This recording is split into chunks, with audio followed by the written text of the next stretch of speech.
Welcome to the Run Out. I am Neil Barrett. He is Brandon Hooten. We have a ton of things to get into this week. The women put on a show, the men put on a stinker, and the PLL made $100 million this week. But before we get into any of that, as always, Brandon, how's it going, man? It's been a while. Took a week off. Got to shoot some stuff. Yeah. Been a very action-packed June and July. Not complaining, but basic 3-day event last week that bled into 4 days because, you shoot that much and there's just a lot to deliver and whatnot. And then went backpacking over the 4th, so had no service. I realized I didn't tell anybody either, so the entire time I was just like, man, I hope no one's trying to reach me right now because I literally have no way to tell them. So didn't get to see much of All-Star Weekend. Saw some things here and there. The parts I did see, we'll talk about it later, but wasn't great. But I picked the West to win, and they got the dub. I'm pretty sure I won my fantasy matchup as well, so no complaints. Did you, before we get into lacrosse, did you get to watch the U.S. men's national team yesterday? A little bit. I was recording another thing, so we were watching it beforehand. Yeah. I jumped in when we were down 1-0. Saw we scored the 1. Actually, you guys in the chat spoiled it. The notification popped up. You and Michael Harrison saying the exact same thing. It was hilarious. And then I saw the goal. DJ at the same time was jumping up and down. It was, And then 60 seconds later, we went down 2-1, and that's when I turned it off for a minute. Came back in the second half. We were down 3-1, and I was like, I happened to see their 4th goal, unfortunately, and most soccer games, most amount of minutes in a single soccer game that I've watched in quite some time. First of all, that's sad. You should watch it. It's a great sport. First of all. Don't you waffle? No. No. Not a fun evening. we were talking, not me and you, but I think it was in a group chat. Nope, it was on Twitter. Just kidding. There's going out, which I think most people who actually watch the U.S. team fairly frequently, I don't want to say expected. I think we were all hopeful that they would win. I think this was a good opportunity to win and move on. But knew that losing to Belgium was a possibility. Belgium is a top 10 team in the world. They are a good team. But there's a difference between losing and going out like that. That was one of the worst. I've watched every U.S. Not every single U.S. game, but every major U.S. game since 2005. That was the worst I think I've ever felt about a game. And that includes a game against Portugal in the World Cup in 2010, I think it was, where we were winning and they scored in stoppage time and I think beat us. That was probably the worst I'd ever felt leaving a U.S. game before. Last night was atrocious. It made me feel like I was watching 24-25 Manchester United, the season we finished 15th for no reason whatsoever. 15th out of 20, by the way, for anyone who doesn't know. That was 15th out of 20. Not fun. That was the closest I felt to that since then, and I was just like, this is atrocious. I wish we could have done a Mexico. Mexico went out the night before to England, but I mean the game was great. They battled like it was a fun game to watch. That's a way better way to go out than whimpering with your tail between your legs, like atrocious. So, all in all, probably a good thing that you didn't watch. Although maybe if you did watch, maybe it would have been different. Maybe it's all your fault. Nah, I'm blaming you. Oh, now it's my fault. Oh, okay. Yeah, it's your fault. If only Brandon had watched. Hey, I watched a decent amount of it, a decent amount. You watched. In fact, like when I six turned minutes. when I turned it on, we scored. And that is my point. The only you problem is turned then it I off, kept and what watching, happened? and then they scored again. All in all, I saw 3 of the 5 goals in this game. The problem is 2 of them were not ours. Yeah, yeah. I think. Hey, the I think jerseys look that's- nice, you know. Did you like the blue ones? I like the blue ones. I think maybe making the stars a little bit more visible would have been nice, but I like the idea of having like the flag in 2 different jerseys. I think it's cool. The initial the white ones definitely grew on me. The first time I saw them, I wasn't a huge fan, but then I was like, they're not too bad. I do like the idea. Yeah. So the blue one I do like, but like you, I'm like, how much can you really make those stars like really stand out? Because then you have 2 very visually busy kits, and I feel like it could have been overwhelming if you did that. So I think they tried to go the other way. Well, Give me maybe. all the busy. The flag kit or the stripe kit, I feel like I like. It is a good kit. I feel like I'm down on it a little more than other people. People are calling it like the best kit ever. I think I like the other Waldo kit better. Just me. You have no idea what I'm talking about, but No, but since you call it Waldo, I'm gonna say no. I don't like it better. it's just a standard hoops design. It was just a standard. Yeah. Instead of the wavy, it was just a standard like stripe. I like that better, not by like a huge margin. It was just I just liked it a little better. It's fine. You know, I'm not too mad about it. But with all that being said, let's actually talk about what we're here to talk about here, and some lacrosse. It was obviously All-Star Weekend. I'm going to start with, even though we usually go at least somewhat chronologically, I'm going to start with the WLL because it's the only game worth actually talking about. We'll get into the PLL game, but that game wasn't worth talking about. So we're going to start with the ladies because they actually play lacrosse. Excuse me, jeez. Team Izzy beat Team Humphrey. By the way, why is it Team Izzy and Team Humphrey? Why is it Izzy Skane's first name and Ashley Humphrey's last name? Who knows? It felt so weird.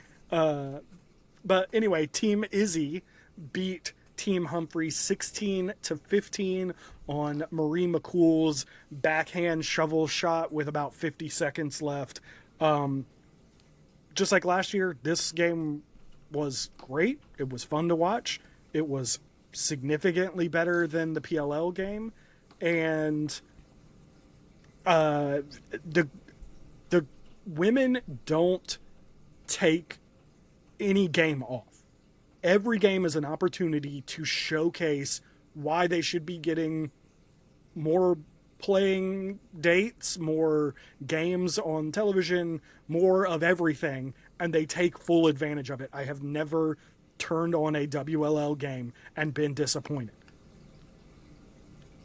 Yeah, I'm not giving the boys a pass when I say this, but they kind of have to because they have more to play for.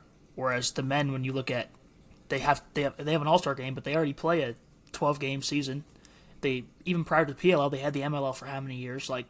So they probably just view it very differently. Of just like, hey, this is 100%. an extra game. Whereas the women are like, yo, if I'm here, hey, that's an accolade that goes on my, career, bio, whatever you want to call it. But on top of that, you only play a 4-game season. Now we get to play a 5th game that's guaranteed. And, maybe playoffs now you're getting to play 6 or 7 games. And it's just more fun. And I think, too, like, with only 4 teams, there's less roster spots. You kind of have to show that, like, here's what I can also do. Not just on my team where I may be asked to play a specific role, but I can do this or whatever. So, yeah, I didn't get to watch either game in total because I didn't have service. But from the stuff I saw, it looked fun. It looked very similar to the game last year that I was in person for, which I thought was the best women's game I've seen, at least since the WLL has come to fruition. So, especially coming off of the PLL side of things, it was a welcome sight to see that it was like still some real lacrosse being played, and like, you know, they were actually scoring and being excited about it, and not just being like, yeah, you know. So yeah, no, I think you're right. There's probably an element of they play so few games that this is an opportunity. There's probably an element of that for sure. But I also just feel like none of these girls have a off switch. Like they just don't. They don't know how to play lacrosse at anything other than full bore. And like you can see it every time they step on the field. They are always, and here's the thing. This was still an all-star game. They still did some behind the backs and some different things, but they did it in ways and in places where they knew it would work. And obviously they're having fun. They're enjoying themselves. It's not like, you know, I was worried that anyone was going to break a leg or anything out there. Like it was still an all-star game, but it was taken seriously enough that it was enjoyable. It was fun to watch. They got up and down. It was a close game. There were huge momentum swings. Taylor Moreno looked incredible. I've been saying since February, since the championship series, that Madison Doucette is the best goalie on the planet. Obviously, this was an all-star game, and take that with a grain of salt, but Taylor Moreno showed that she should probably be in the conversation. And then somewhat quietly, Kaylee Waters was at 62% in this game, which led the goalies. And I don't even remember her having any like memorable saves. So that was kind of crazy to see. But yeah, it was just like you said, just like last year, it was fun and entertaining in all of the right ways. It was competitive in all of the right ways, and was, in comparison to the PLL All-Star Game, was just significantly better. Not just like, oh, it was a close game late and it was better. No, from start to finish, it was better in every single aspect of the game. Yeah, I don't know. I think the men kind of sometimes let stuff come to them, whereas the women are just like, let's just go take it, essentially. And that's fair. Again, I still think a lot of it is just because they're having to prove to people that, like, hey, you should come watch us too. So I don't hate that, but I just like the fact that they're actually willing to just, like, still play a game. And they're also not making comments like, yeah, we're all just hungover or whatever Marcus Holman said. You know, it's like, and the other thing too is, like, if I was on these rosters, if I'm taking time out of my basically, you know, bye week to go play in this extra event that doesn't help my team at all, at least take it a little seriously, because otherwise it's like a waste of time that you flew out there, you did all the annoying travel things. You know, again, you're putting extra stress on your body. Like, literally, what is the point of showing up and just being there physically and not mentally? Which I think the women do a good job of being there, both physically and mentally. And again, I mean, 2 years in a row, it's an all-star game. Yeah, and again, it's an all-star game. Like, I understand you're not going to be out there, you know, nobody's Sean Tayloring anybody. Right. Or that was crazy when he did that in the Pro Bowl, I will say. That was crazy. That was crazy. I don't expect that to be it, but there's a way to have fun and enjoy the weekend and still put on a show for the fans. Yeah. And because that's really the point. And for all the talk of the WLL having fewer games and needing to prove themselves, the PLL needs that stuff too. Yep. You know, like, we have talked several times, not in a ton of detail. We will probably do that at some point, maybe after the season. But we have talked about, at least anecdotally, I don't know what the numbers say, but attendance appears to be down. I know we have the ESPN deal, but it doesn't feel like viewership is up. There have been at least 2 weekends, again, anecdotally, I don't know what the numbers are. There have been 2 weekends that I can think of where it felt like even lacrosse, the wider lacrosse community wasn't paying attention to the PLL games. Well, there were games where we know people personally that said, I don't have ESPN, so I can't watch this game. Yep, that's fair. That's fair. Your own hardcore fans can't even get there. That's fair. And so I'm not saying this at you. I'm saying this at the players. Like the idea of like showing up and just screwing around because it's an all-star game and it's an extra game, and so it's like somebody this weekend was flipping through channels and saw that the PLL All-Star Game was on and watched 30 seconds of it. Do you think they walked away with a good impression? Now, I know I certainly wouldn't. Now, it's an all-star game, and this is not some of this stuff is not unique to the PLL All-Star Game. It's just kind of the way that we deal with the NBA All-Star Game is a travesty. And we've been talking about that for years at this point. The Pro Bowl's the Pro Bowl's a flag football game. Right. Like I get it, but also I was thinking about this. I have turned on the NBA All-Star Game so many times, and you're just like, no one's playing defense, no one's doing anything. But you know what? At the very least, the score is 140 to 130. So they're hitting shots, they're pulling off some fancy dunks and stuff. Let's just go ahead and get into the PLL game. It finished 12-9. Like what was that? The two teams, I want to tell you the exact right thing here.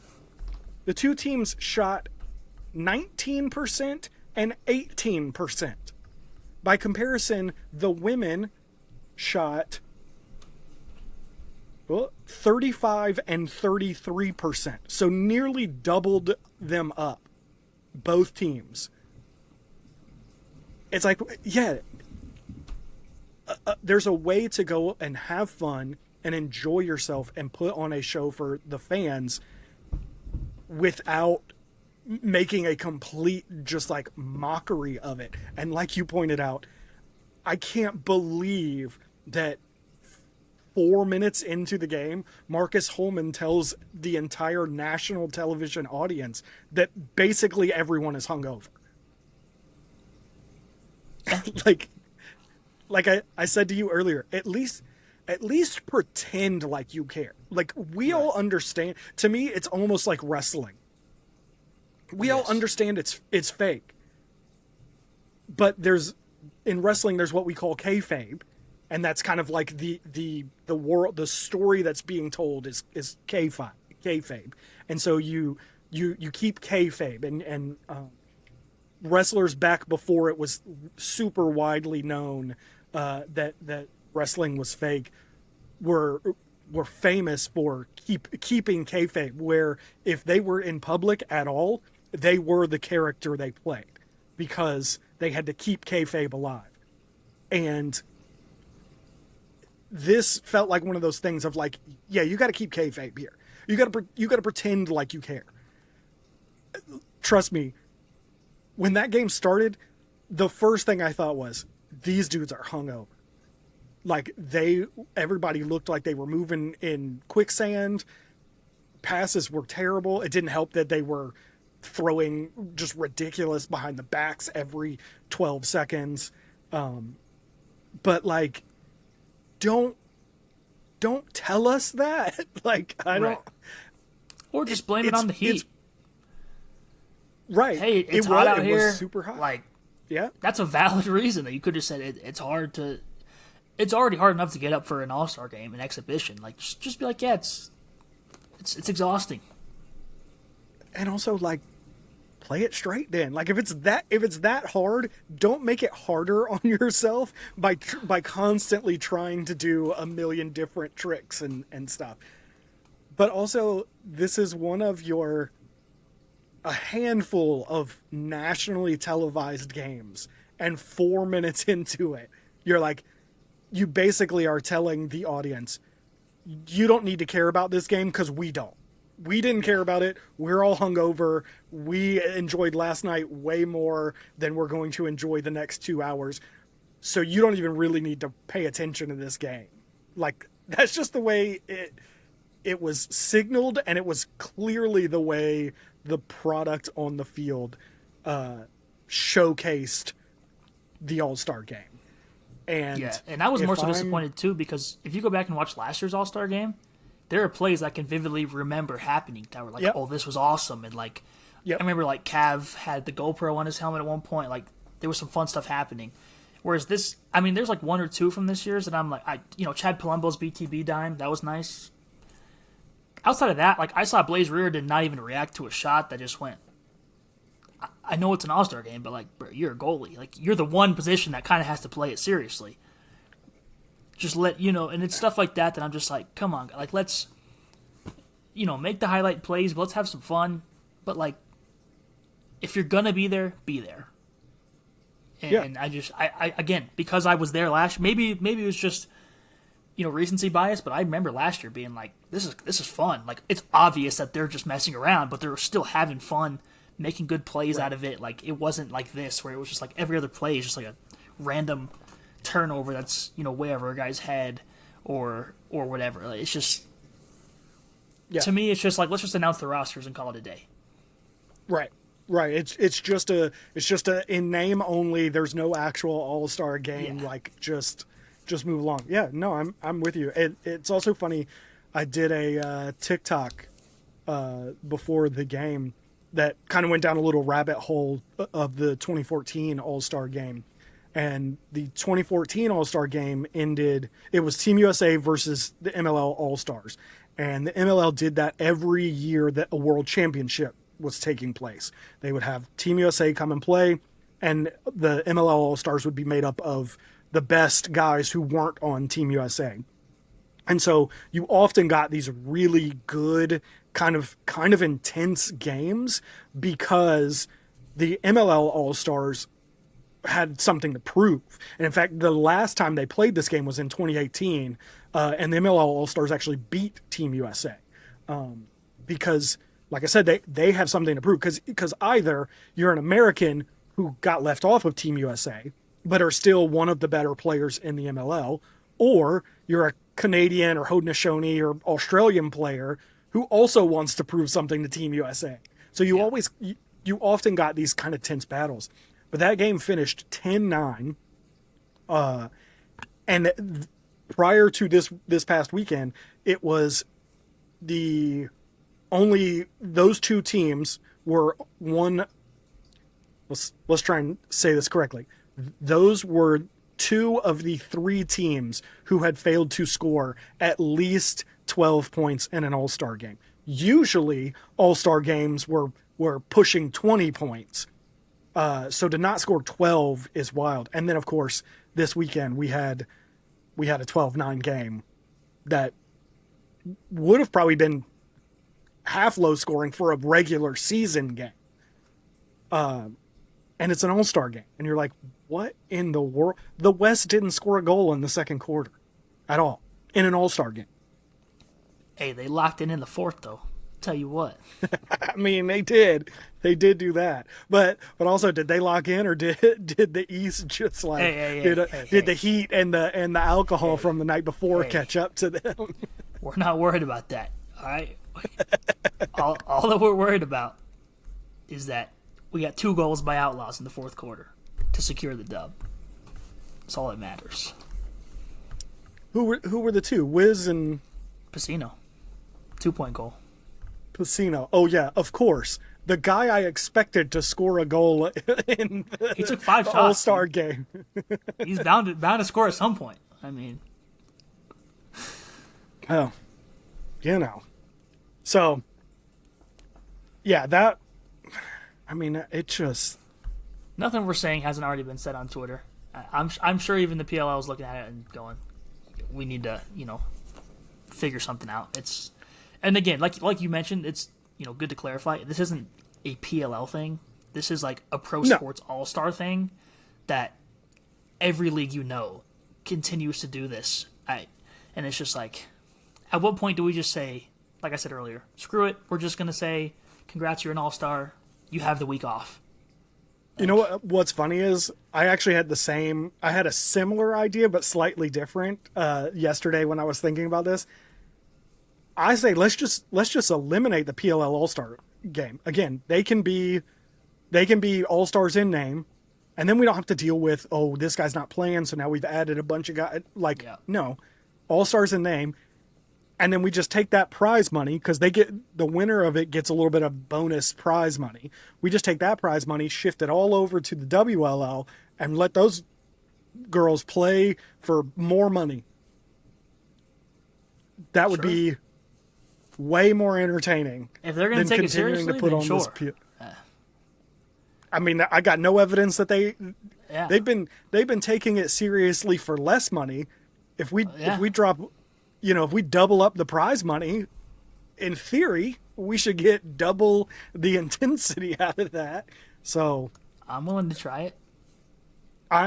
It's got to be better than watching what we just watched on Sunday from the PLL, because that was, I set up to stream this game. I was going to stream it, and I was getting it all set up. I was running a few minutes behind, and so the game started before I could start. And like I said, instantly you could tell, like immediately you could tell, oh, this isn't going to be good. And so I pressed record instead of live, and I recorded the first quarter, and it was so bad. I was just like, I'm not going to need to stream this. Like, it's not going to be worth it at all. And I kind of wish I had done I thought I'll do the WLL game, but honestly, by the end of that game, the PLL game, I was barely keeping my eyes open. It was so boring and just not entertaining in any way that I ended up just laying down. I actually watched the WLL game like 3 hours after it was over because I fell asleep. I was like, this is terrible. You know what would have made it better? Dylan Ward being an all-star. That would have probably the East would have finished with a little bit better. No goals. I kid. It would have been 12-4. Yeah. But he'd be on the good side, Woo! Dude, I can't even imagine. I think in my research for that video, the lowest that a team's ever scored in an MLL PLL All-Star game was, I think it was 8. I think there was one team that did 8, and now there's been 2 teams that have done 9, and then one team that's done 10. Those are the 4 lowest scores ever in an All-Star game. I can't imagine somebody only scoring 4 or 5 goals in an All-Star. That'd be atrocious. So, hey, if they played hard enough, okay. But if it's like this and they're scoring 4 or 5, that, you know what? That's fair. That's fair. If I mean, even scoring 9, whatever. If it's Dylan Ward in there making a bunch of saves, or Brett Dobson making a bunch of saves, it's guys, playing really good defense, whatever. Okay, cool. I think we could get down with that. I mean, that's basically what we're watching in the PLL. But when there are over 100 shots taken in this game, and let's see who led. I mean, there were a couple of decent number of saves, but teams are shooting. There's over 100 shots, and teams are shooting 19 and 18%. Like, that's not fun. It's not entertaining. It's not a good product to put on a nationally televised game. Like, it's just not going to be good. So You know, I don't know. Um, I don't know that I really have much more to say about the PLL All-Star Game at this point. Uh, the All-Star Game MVP for the men was Brett Dobson. For the women, it was Marie McCool. That was pretty cool to see Marie McCool. She definitely deserved it. Brett Dobson definitely. Well, you have a little bit of a bone to pick, but we think it's because they. Yeah, I just thought Entenmann, his numbers were better. But Yeah, I think because they lost, it was, and Dauber only gave up, I think, what was it, 3 goals? So I'm not mad at it. I just was like, Entenmann was kind of locked in. yeah, yeah. Listen, we talked about. I mean, Well, we say locked in. I mean, he was 81%. he was more locked in like than everyone else shooting at him. All right, that's all that matters. Okay, that's what it is. Yeah, yeah. They may have shot it into a stick 13 times, but that's 13 saves on the stat sheet. That's fair. That's fair. Then Zach Carey tweeted out about Brett Dobson. At the age of 26, he's a 2-time PLL champ, 2-time PLL championship MVP. Oh, that's hard to say. An NLL MVP that he just won, and now a PLL All-Star Game MVP. Obviously, that one doesn't. One of these is not like the other. I'm not suggesting that, but just kind of a cool thing to see. A guy who's doing it in both leagues. I had a conversation earlier this week about who the best lacrosse player in the world is. In fact, actually, I think that was on Lax Lifers, now that I think about it. And so you know what it was, because it was Brad, and he was saying CJ Kirst is the best lacrosse player on the planet. And I said, Brad Dobson might have something to say about that. And then, of course, Jeff Teet's out with injury. I think he's got to be in that conversation too. But either way, I find it crazy Brad said an American. That's surprising to me. He plays for the Rock, so that's true. But I mean, there's some good Canadians that play for the Rock that, But yeah. Yeah, but are any of them at the top of the sport? Hugh Kelleher. I don't think anybody thinks Hugh Kelleher is that. I had to. Dude's a 3-time champ. Back to back to back. Hugh Kelleher has had an insane 12 months. I don't think anyone would say he is amongst the best players. He's a very good player. Before anybody jumps in the comments, it's too late. They're already in the comments. They're already typing. You might as well just finish it out. They already. I kid. But yeah, no, I think it's just, again, the All-Star Game MVP doesn't really mean much of anything, but it does just kind of give us an excuse to talk about Brett Dobson and just how incredible he is as a player in both the indoor and outdoor game. And he's still so young. And I think that's the thing about it that's so crazy to me, is he's already done so much of this stuff, and he's 26. I was just looking at, speaking of 2014, I was just looking at Dylan Ward and him and Brody Merrill kind of comboing to lead Canada over the U.S. Did you go to that? No. Okay.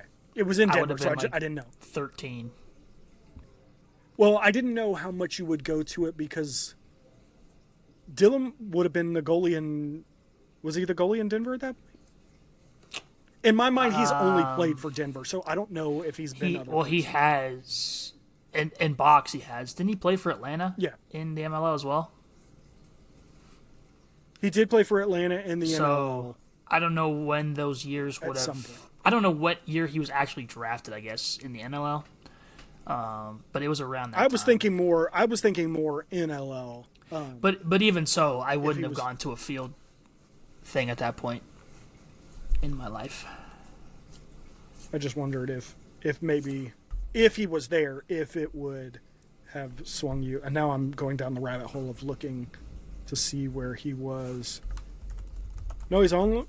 Nope, he was drafted in 2013 by the Colorado Mammoth. I feel like Okay. you should know these things, but I know it's around that time, but I also know he didn't start his rookie year. I don't believe.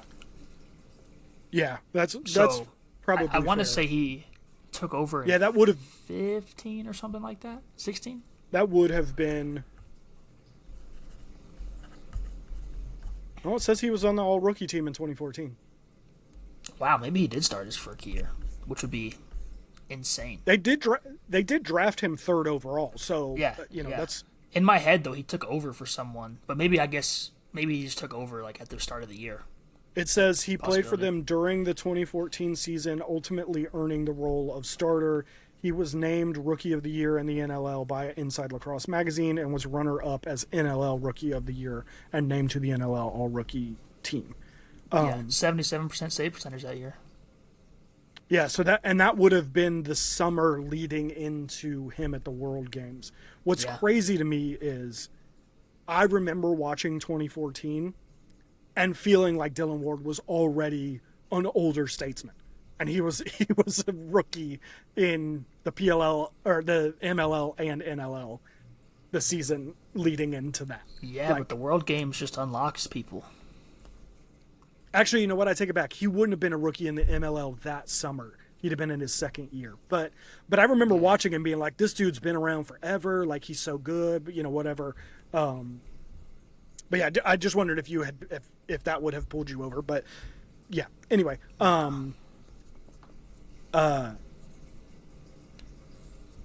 I don't know why I went down that rabbit hole. What was I talking about? Do you remember? The GOAT Dylan Ward, I think. Yes, we were talking about. We were I talking know about how it was. Dylan Ward's the best goalie in the world, I think is what you said.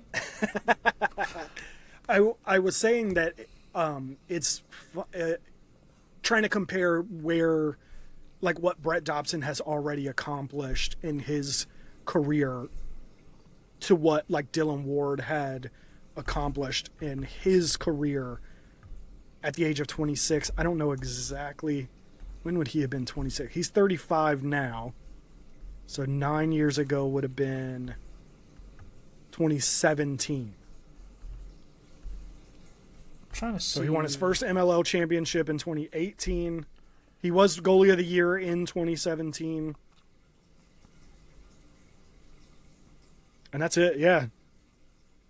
Yeah, other than kind of being a rookie, being on that all-rookie team in 2014, and then being an all-pro in the NLL in 2016 and 2017, he hadn't done much of anything at the age of 26, other than he hadn't done much of anything other than be a world-class goalie.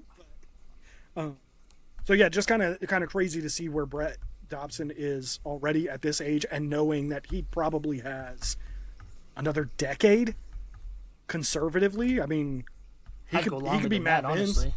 I mean, yeah. Yeah, I mean, he could be Matt Vince. He could play into his 40s. Like, Yeah. It's just Because it's crazy. Wardle to he doesn't have an NLL MVP. Nope, I don't think. He was an all-pro. not according to what I was just looking at. He doesn't. He He's has won the team Finals MVP, but MVP. that's- Yeah, well, that's fair. Oh, that's fine.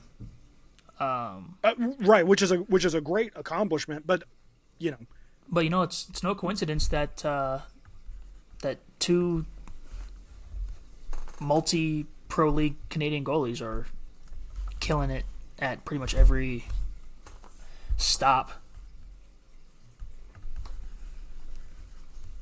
I just don't. Well, I don't even. It's just insane to me because even when you think about guys that only play offense or only play defense, so a lot of them can't hang in both leagues and worlds. Like it's one or the other.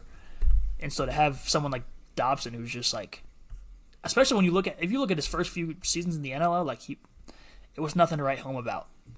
And then you look at what he did this past year, made a huge jump, and then continued it into the PLL, is just insane.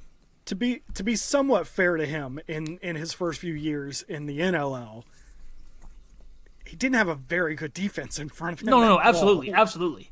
I'm just saying if you watched him, especially watch him 24-25 to 25-26, he made a very clear jump where he was seeing the ball a lot better. And again, there's a lot of factors to that. He had a couple really great rookies in front of him. I think that helped, but like I felt like he'd still be good in the PLL, but to truly carry over that level of play, almost 1-to-1 is just ridiculous. No, yeah, I think that's fair. I think his rookie season in the NLL, my understanding, and I wasn't watching super closely back then, but my understanding was that he was going to be a solid goalie, but wouldn't necessarily.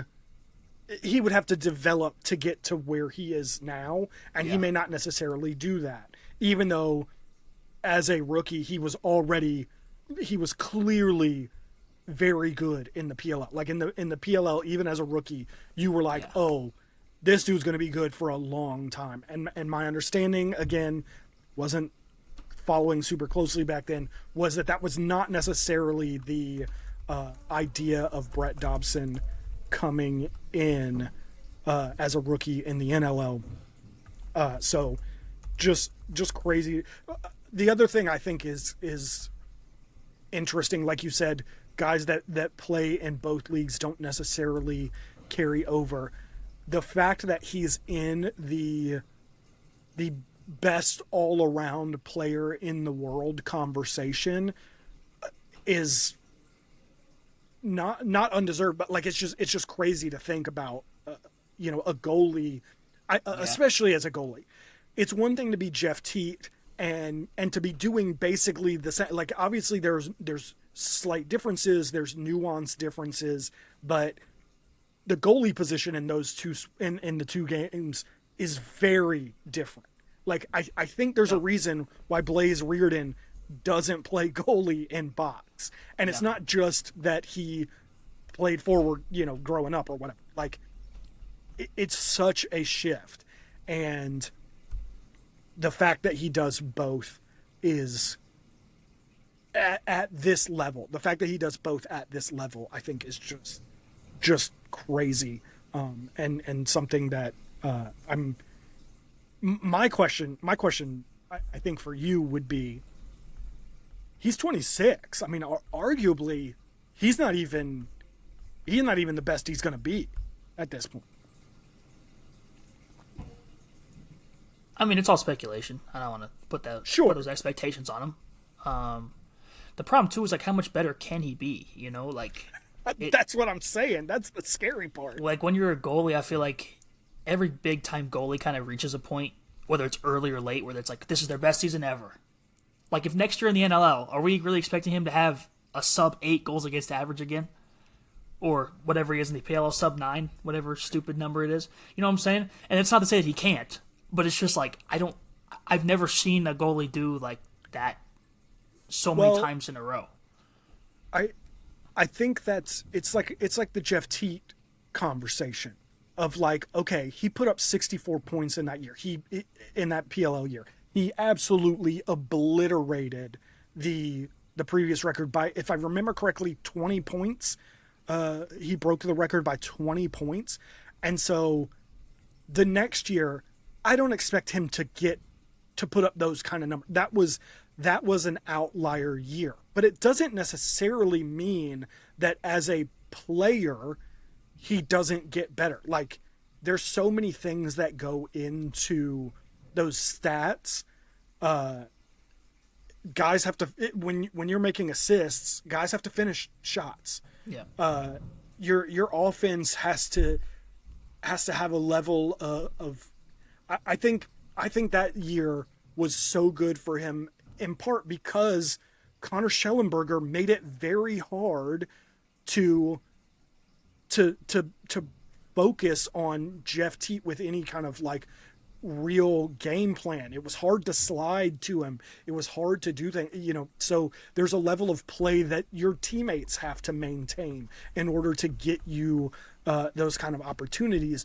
And the following season, him not necessarily putting up 64 points doesn't necessarily isn't necessarily a reflection of him not being as good of a player. I think, generally speaking, with some wiggle room, I think generally most athletes would say around 30 is when they're at their best, because they're still young enough that they've got the legs, they've got the energy to compete at a high level, but they're also experienced enough. If you talk to Kyle Harrison, I swear to God, I'm not trying to show off, but I'm thinking about it because he literally just messaged me. Kyle Harrison will tell you 2014 was his best season ever. And it was a mixture of a couple of things. One being young enough to go and have your body still work, but being old enough to know when to go and where to go and those kind of things. And also anecdotally a little bit of him being angry. He's told me several times 2014 he played pissed off. He was angry and had like a point to prove. So that's why I'm saying, I mean, arguably, especially if you think about the fact that he could realistically play into his 40s, it's like, yeah, he's probably still got some room to improve. Like you said, how much does he improve? What does that look like? I don't know, but age-wise, theoretically, he's not at his peak. But yeah. But again, he just has been too good. I would love to see him have a better season, and then we have the same conversation and be like, okay, now, can he top this one? Like, can he get better? You know what I mean? Yeah. Like, and especially too, like I look at just specifically PLL for like NLL. I think his team probably has a better long-term trajectory as it currently stands. Whereas PLL, the Archers are kind of going through I don't want to call it a rebuild, but there is a sort of a changing of the guards where you're looking at some older guys that probably aren't playing again. We'll talk about Schreiber in a minute. You know, versus now, okay, you have a lot of truly young guys, rookies that are coming in playing meaningful minutes. How long does it take them to get back to that PLL championship standard? Because he got, I don't mean lucky in a bad way, but he got lucky to be placed on a team that had all these pieces to where we can just go compete right now. And he's already playing at this level. You have these guys at this level. You're winning championships. Whereas now it's like, okay, they're probably not winning this year. Does their team improve next year enough to compete, even if he plays at this level? So that's where I think other guys might have a better chance of quote-unquote catching him as they enter the league, of like, well, if they get 2 chips early, then all of a sudden it looks equal on paper, even though I think Dauber's skill-wise better than 7 of the 8 of 8 goals. You know what I mean? How many other goalies? Yeah, no, I'm with you. Obviously, you weren't here last week, but Jackson and I talked about, you know, PLL MVPs, and I think his play is deserving of being in that conversation. He should have had one last year. Even though, again, I don't think that he's going to probably win it because of the how good or how bad the Archers are this season. Now, if they go crazy in the second half and they make the playoffs, like, maybe there's a conversation that we can have about that. But you know, it's too bad Wisniewski's is in the league, because that's his to win this year. Oh God. I can't wait for the comment that says, "Oh, these guys don't know ball." It's inevitable. You know what? I'm posting that you said that. And you know what? I'm not even gonna shout out Wiz. Explain it. Shout out Wiz. It's just gonna be. I can't wait for Wiz to win it, or whatever you just said, and then MVP him. MVP Wiz coming to you summer 2026. This was not part of our rundown before the show. Who do you have since you missed last week? Who do you have right now as the MVP? Dylan Ward. Okay. I'm not even saying that like ironically. The Wiz was ironic. I think the Woods need to keep winning for sure, because it's going to come down to the same situation as last year with Dauber if he continues to play at that level. I would have him up there. Dauber, I think, still has a very compelling case, though. It's just that he played less games, if I'm not mistaken. So how he makes up that. But by the end of the season, that'll kind of wash out. Yeah. But I'm saying if they have similar numbers, I could see people being like, well, but he did it 2 more games or whatever it was. I'm trying to think who's leading in points right now. Points is Coulter Mackesy, actually. Coulter Mackesy and Dylan Malloy are tied. That's just crazy to even. Yeah. Well, about. and a lot of me, like, when I saw it, I was like, oh, is that because, like, Boston's played an extra game or something? Nope. Everybody's played 6. Like, yeah. I mean, I think CJ's having a crazy good year. You know, he's shooting 53%. Yeah. Like that, he has 16 points. That's 4 off the league in leading. Half as many games. Yeah, so I would say CJ's in that convo as well. You know what's crazy? CJ Kirst is having one of the best seasons I've ever seen.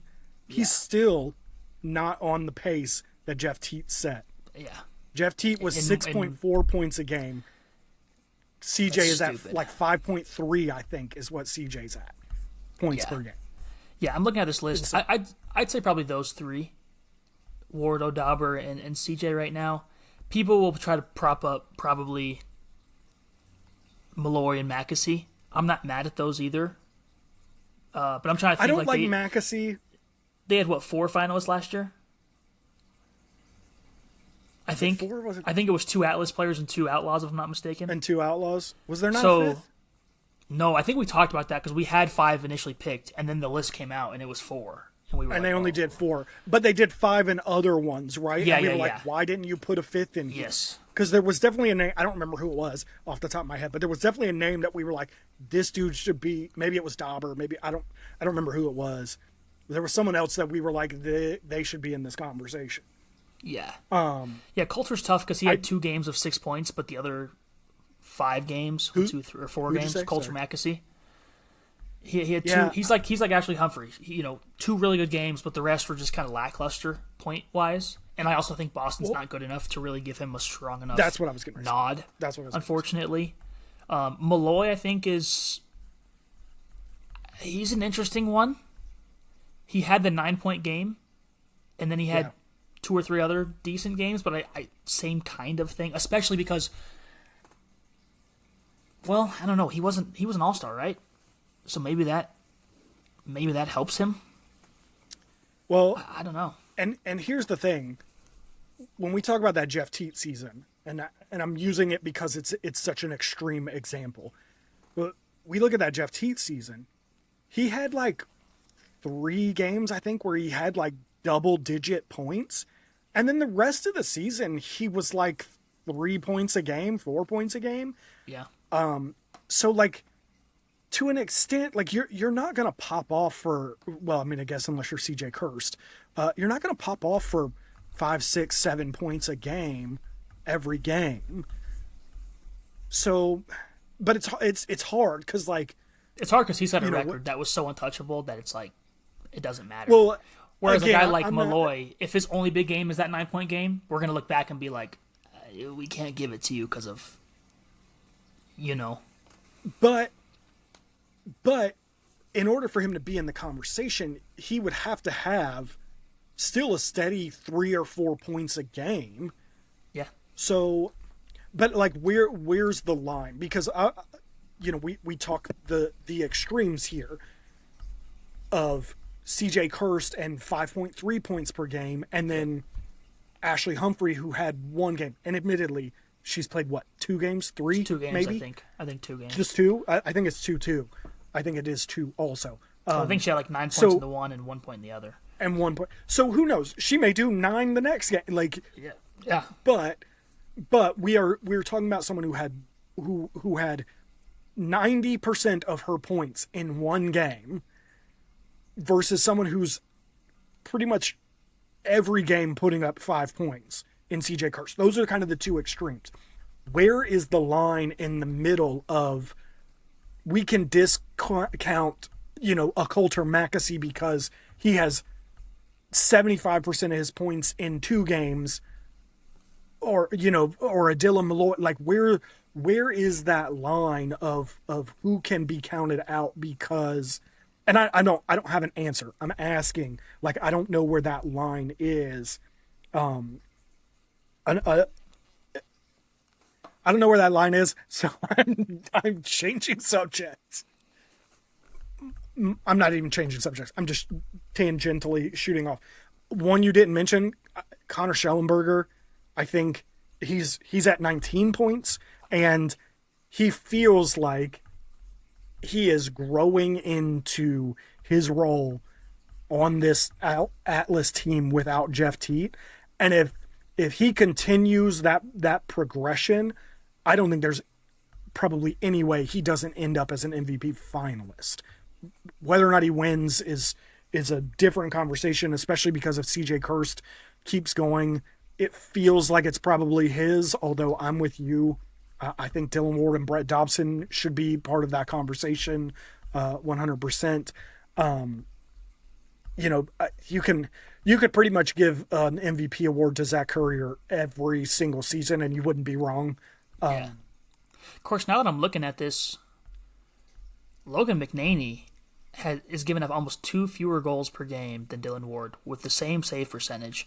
Now, he's made 26 less saves.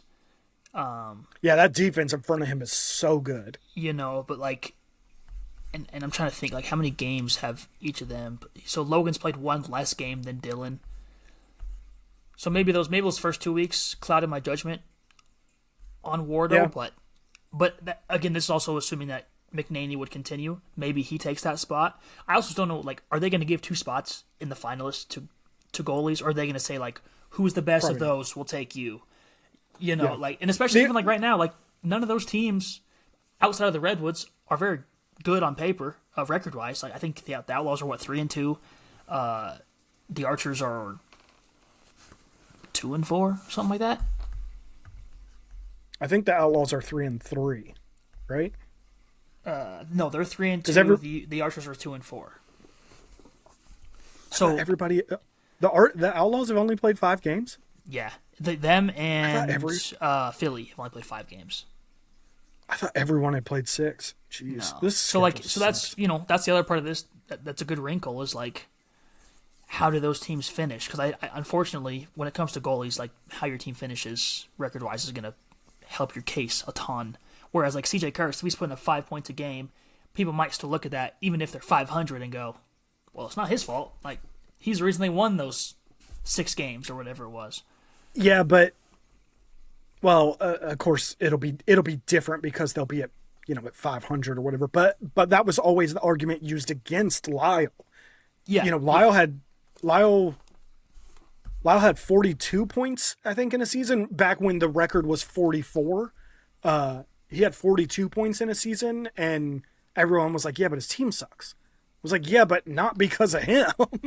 Yeah. So, who knows? It changes every year on what matters. So I mean, yeah. All I know was now it's because it's winning MVP, and you heard it here first. Now I'm just going to couple clip more up sock all tricks. of it. Just a couple more sock tricks, and it's his, dude. And it's his. I mean, listen, a couple more sock tricks, and he might be in the conversation. I'm gonna laugh so hard if he just pops off second half of the season, and I mean, I'd be happy, but that'd be hilarious. Anyway, that was a tangent. We went down a rabbit hole. Before we get off of All-Star Game weekend, All-Star weekend, that's the word I'm looking for. We got to talk about the skills contests here. Start with the fastest shot competition. It was so weird to see Brennan O'Neill and Ross Scott in that, because even the announcers were like, "Yeah, you're at such a disadvantage by being a shorty going up against long poles." For years, they have needed to separate those two categories. You cannot shoot I say that, and then someone's going to be like, well, Zach Dorn, or, whatever. I think Zach Dorn, there might be someone else. There's another, like, fastest shot competition shooter who I think got up over 120 with a shorty. I think it was Zach Dorn. Anyway, you're just at such a disadvantage. Even whoever that was that hit 120 with a shorty, put a long pole in their hands. I bet you they shoot higher. Yep. So you're just at such a disadvantage. And I had high hopes for Brennan O'Neill. One thing, I know you probably didn't get to watch much other than the highlights of this. One thing that was atrocious, going back to how bad All-Star Weekend was, just kind of across the board. The radar gun, whatever they were using, I don't know if it was heat. I don't know what exactly was the issue, was constantly not recording a speed. And so guys would have to shoot and shoot and shoot. And it was like, there were several guys that I think had higher shot speeds that didn't get recorded. At least to the eye, you'd go, oh, like that had some pop to it, and it wouldn't get recorded. And it was kind of like they had shot that shot and they just couldn't get it back. So that was a mess. I thought Brennan O'Neill had one specifically that I think could have put him in the final round, but wasn't measured. But anyway, Mason Woodward ended up winning that. He technically won it with 113, but then he beat himself. I think he needed 111 to win. He shot 113 on his first shot, and then for fun took a second shot and hit 115. So 115 was the highest number recorded on the men's side. On the women's side, Emily Harris-Chuck won. She shot, I believe her high was 89, 85. I can't remember. It was 85 or 89. I was really hoping she was going to hit 90. That would have been fun. But I don't know, the fastest shot thing just feels goofy, especially when it's not split and you got short sticks competing with long sticks. And then obviously when your radar gun doesn't work, that's a problem too. There was one, Ross Scott hit 102 lefty or righty and then went into his left hand. You're talking about Shane Knobloch. Was it Knobber? Not Ross Scott. It was Knobber. I thought it was Ross Scott. My bad. No. Dude, that's why I was telling you. I was like, maybe I missed Ross Scott. But yeah, no. I'm telling you, I watched, by the time halftime rolled around of that PLL All-Star Game, I was just like, done. Yeah. It was done. Yeah, like that was. I was kind of hoping that seeing the both hand 102. I was like, well, so okay. So that was my idea. If we're gonna do this, here's my problem. Even the long poles in this one, it wasn't that cool. 115, like, yeah, last year Graham Hossack shot 123. The year before that when Jared Newman hit 121? And I'm like, if we're not even going to be pushing 120 and we're not going to be pushing for that record, because like the thing last year that made the fastest shot competition so fun was whether or not Graham Hossack could break the record. Yep. That's what made the Jared Newman one when he hit 121 so fun, was like, how far can we push this? And if we're not going to get up there, the fastest shot isn't that fun. It's not fun to watch somebody hit 113, like 10 miles slower than the fastest shot. Like I think in the back of your mind, like that's always going to be a thing of like, all right, well, sure, this was the fastest shot this year, I guess. So my thought was, if we're not going to do that, I'd love to see a combined, you shoot righty and you shoot lefty and your speeds are combined. I think that would be way more fun and involves a level of skill that I think is unique. Yeah, there's definitely be some guys that can't do it. But maybe the answer is to make it an additional part. Maybe you still have a traditional fastest shot. Yeah, that makes more sense because it's a very fast event that it's over with like that. Like I remember last year when I was there, it was like it started and then it was over, and I literally was like, "Wait, that's it? Like it's just okay?" And it was like, "What was the point? We just spent 5 minutes on this event." You know what's funny is I thought the same thing. And about how it was almost, even though it was annoying, it was almost a blessing in disguise that the radar gun couldn't read and guys had to keep shooting because it made it take a little bit longer. Yeah. As annoying as it was, and as you know, guys were having to rip so many shots that like they were just clearly fatiguing. I had the thought of like, oh yeah, this would have been over 10, 15 minutes ago if not for that. So. Yeah.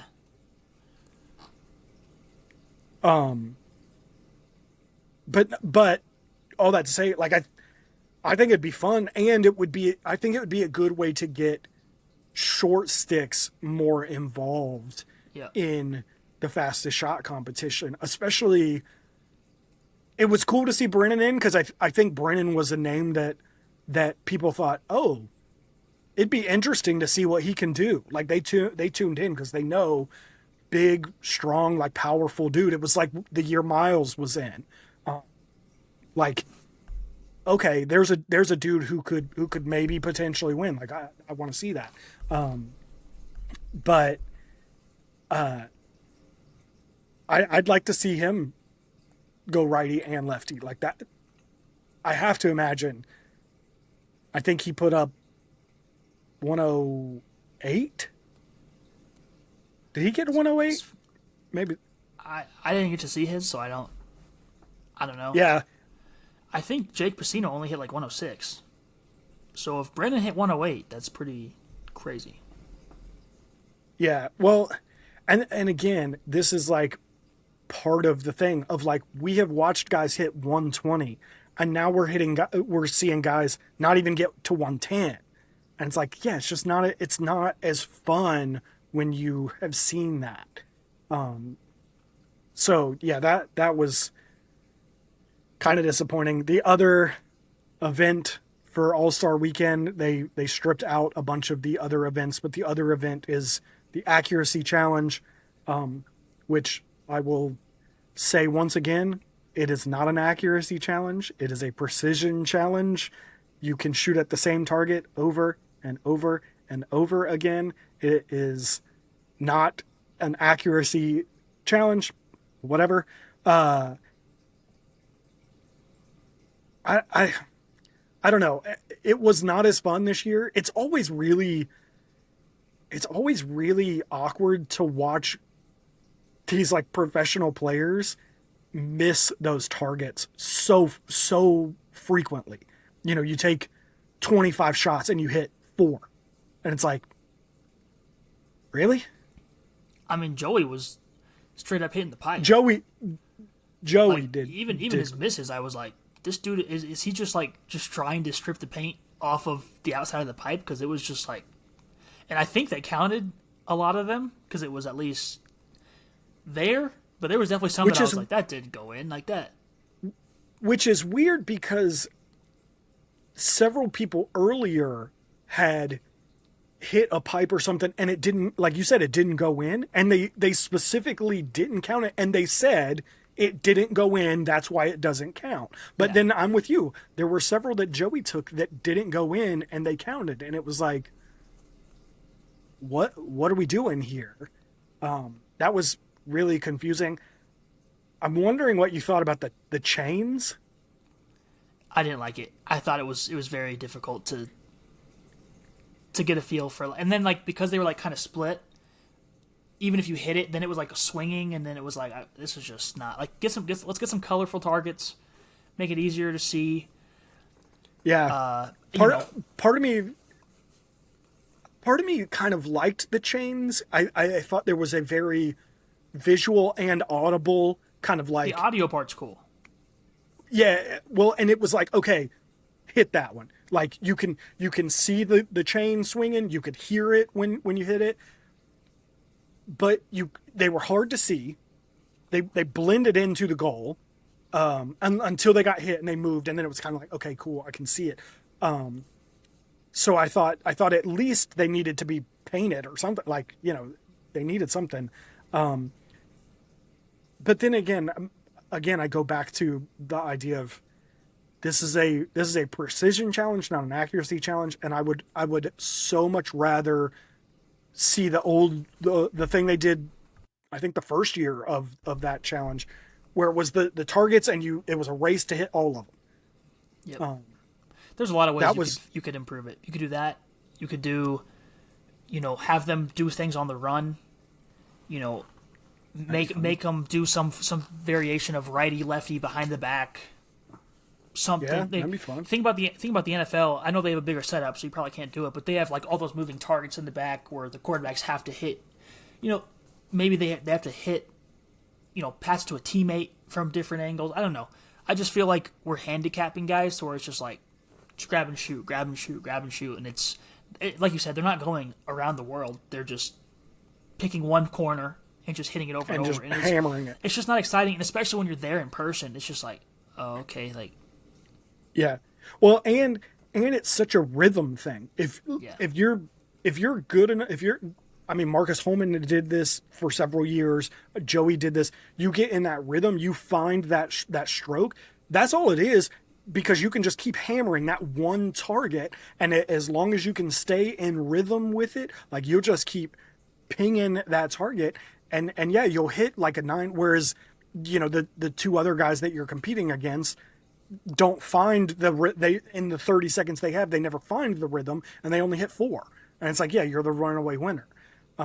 Like think about the NBA 3-point contest, and how it's all 3-point baskets, but it's different angles, so it changes it, because not every guy is a corner 3-point guy, so they might struggle in that, but then they might get to the wing and all of a sudden it's cash, and then they added in like the 4-point baskets, just if you want to have some extra range. Like I think there's a lot to take from the NBA and WNBA from that standpoint of like, why don't we just have guys go around the arc and hit different corners, or have, I don't know, the technology, maybe have targets pop out when it's okay, so now you're having to react to, maybe you're really good at hitting this top corner, but the target now is bottom corner or something. Like, I don't know. It's just, it's bad when there's people that aren't necessarily dialed into every PLL game commenting on Twitter about, hey, can we maybe change this? Because it's not exciting to watch. Yeah. Well, and I think for the first few years, I really wanted to see them do some kind of team obstacle course or whatever, and then they did it, and they did it in like the worst way possible. Like I didn't like the way they implemented it at all. We talked about that last year, about how they could change it and make it better, and then instead they just got rid of it. Yeah, which I was actually disappointed with, because I felt like there's some good opportunity there. That yes, and on 100%. Top of that, you get to show off a whole different skill set, because now you need players that are quick, fast, they can get line to line. You had WLL players involved with the PLL players on teams, and it was like, okay, sure, there are things we would change, but at least it was like, oh, it's a fun new thing we can try.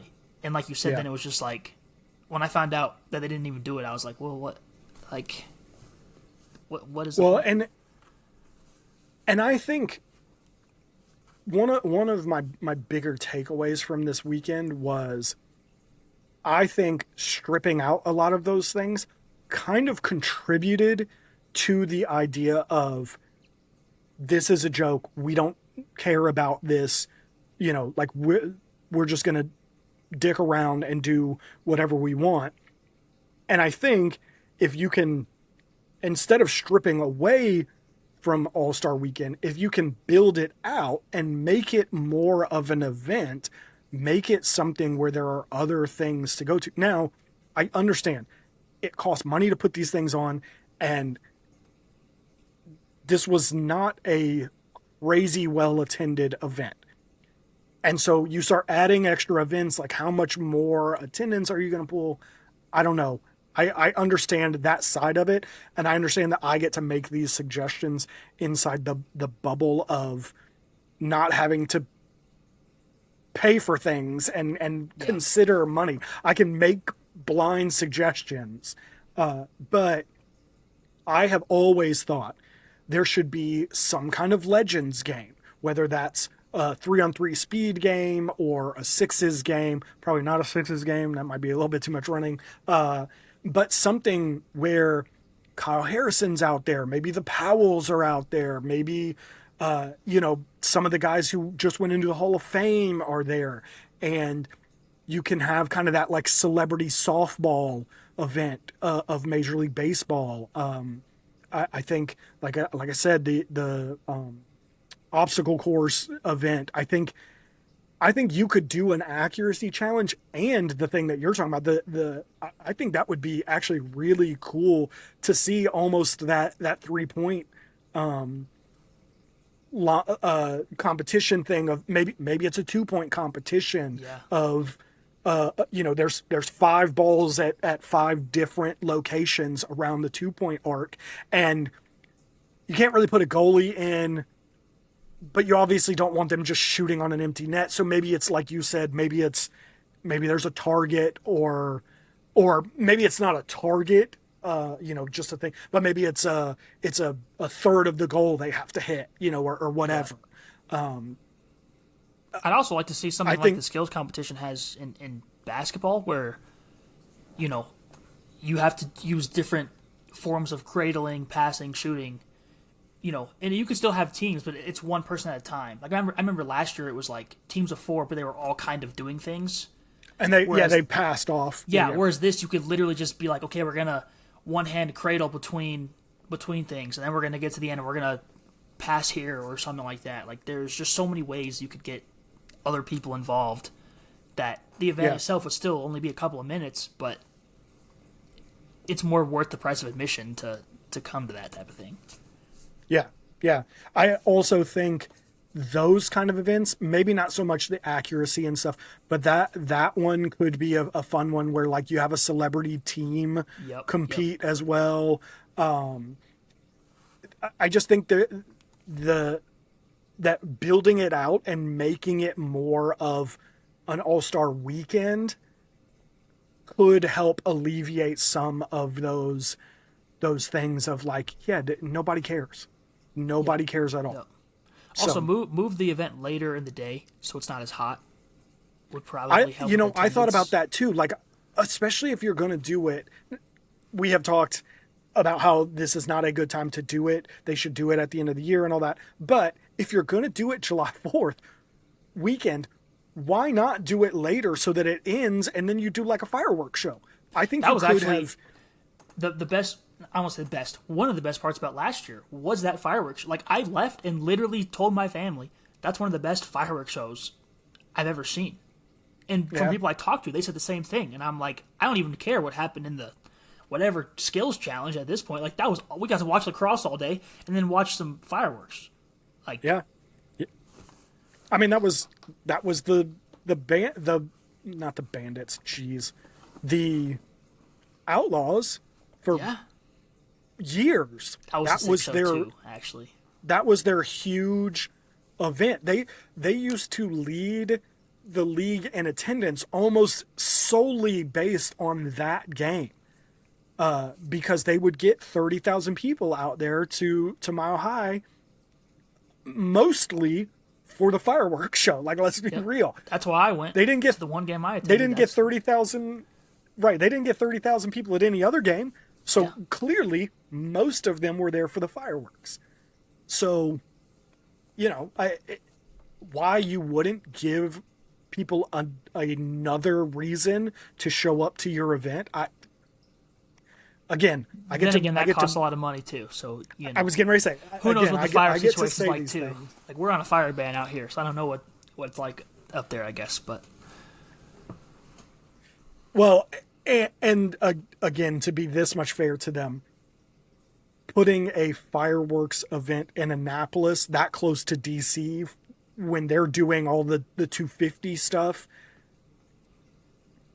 maybe. If ever there was a year where people in Annapolis were going to drive to DC, it was this year.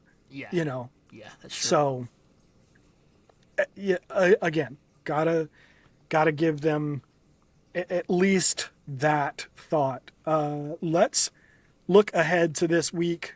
They are in Chicago, which means that everybody's playing, right? I'm not making that up, right? Yeah. Okay. 5 games total, including the WLL game. Yeah. Yeah, so we got the Water Dogs playing the Redwoods, the Archers playing the Atlas, the Outlaws playing the Cannons, the Whip Snakes playing the Chaos, and then on the WLL side, the Charm play the Charging. Before we get into these games, you and I noticed this earlier. The Charging will be playing their 4th and final game of the season this weekend. Yeah. Boston will still have only played 2 games. I don't understand this schedule. I know why, because the Charging are playing in Chicago because they're the team that has the most Northwestern stars on it. Izzy Skane, all those. I think Aaron Kuykendall. I think. So like I know that, but I don't know. The schedule is just so funky. Anyway, that is the list of 5 games. What are we looking at? I'm looking at the games Friday night because I'm working all weekend, so I'm unfortunately going to have to miss the Outlaws game and the WLO game, and I will likely miss most of that Maryland game. So I'm excited to see, California being as good as they are this year, and Philly. I think they're better than the record says. That's going to be a fun one. Utah and New York is, on paper, a snooze fest. We'll see what it actually amounts to. That probably means it's going to end up being a great game. I just realized I'm going to miss most of that Philly game. I just realized now. So cancel that. I guess I'm really looking forward to this Utah-New York game. This is going to be awesome. Best game of the weekend. Goodness gracious. Anyway, hope my Outlaws take care of business against Boston. That's a game they should win, which is why it scares me. That's true. Seeing Maryland, the Charm, play New York, I thought New York was unstoppable, and then they lost. So that's. I know the week we were like, oh yeah, they're untouchable. They're going to cruise. So I am curious because if they lose, that puts them to 500. Yeah, so they will have gone from untouchable to 500. Yeah, which is crazy to think about. And then the battle of the 3-3s at the last game. That's going to be a good game. That's a toss-up to me. Like it's that might be truly the best game of the weekend.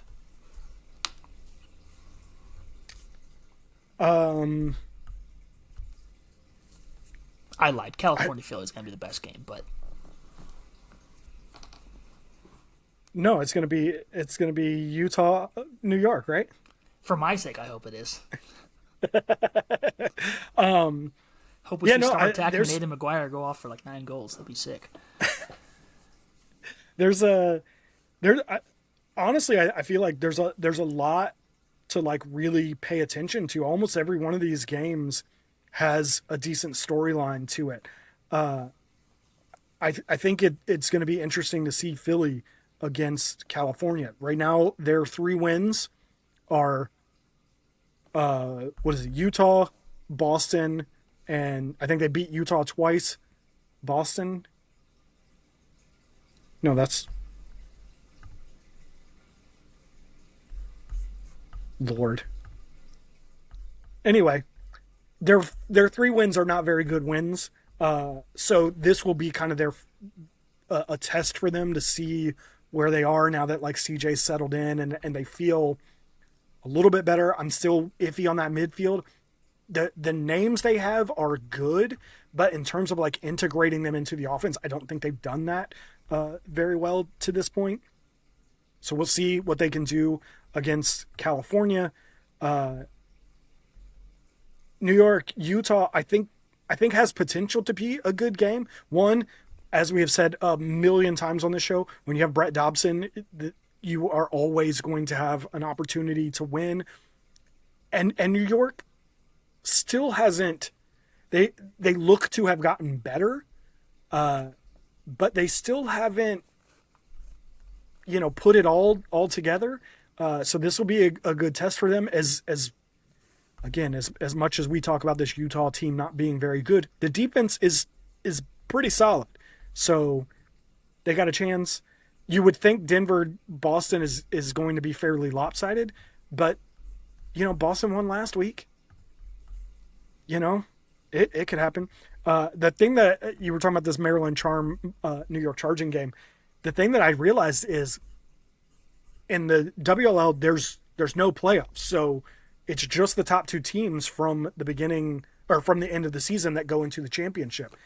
Yeah. There's a chance that if New York loses this game, they will go from looking completely untouchable to not even making the playoffs, which is the championship game, if they don't win this game. So, and if I remember correctly, did Maryland beat them? No, they didn't, right? Maryland plays New York this week. Yeah. I'm dumb. Maryland, I think, won a different game that was confusing. So, and then that Chaos Whipsnakes game, I think those are two very evenly matched teams, and like you said, has all the potential to end up being a very good game because those two teams are just the same, for lack of they're the same but different, if that makes any sense. Yeah.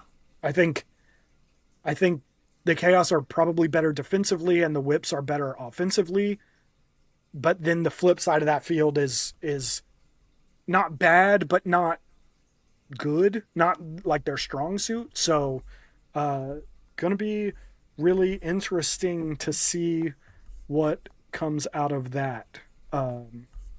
So yeah, all of these games have a pretty decent storyline to them. Couple things to talk about before we head out.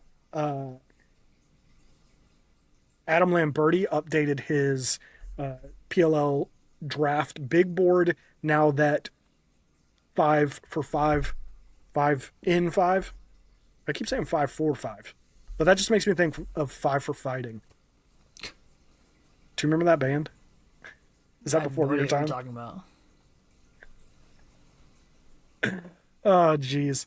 5 for Fighting had a song, Superman or something? I don't know. Anyway, I won't look that up. I won't go down that rabbit hole. We've gone down enough in this show.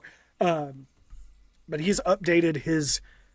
I won't say he's updated his big board. He created a big board now that 5 and 5 is officially a thing. He listed out the players that have already exhausted eligibility and will have to come out at the end of this season regardless. They have no choice. They will come out. So I'm going to read this list and then we'll talk about it real quick. He has Dom Petramala, number 1, how is Dom Petramala over Bobby Van Buren? But Bobby Van Buren is number 2, AJ Larkin number 3, Charlie Johnson number 4, John Schroeder at 5, Riley Figueroa, Figueres. I don't know how we say his name. I think it's Figueres.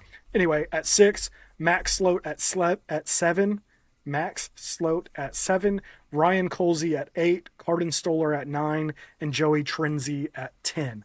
And then he has a handful of players listed as like others to watch.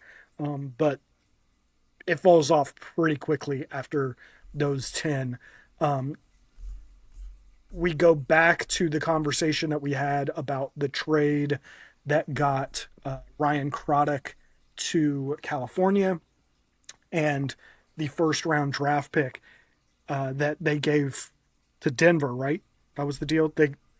They gave Denver a first round pick in order to get Ryan Craddock, which is so interesting to me because the way Dylan Ward is playing right now, I'm like, that dude could play 2 or 3 more years.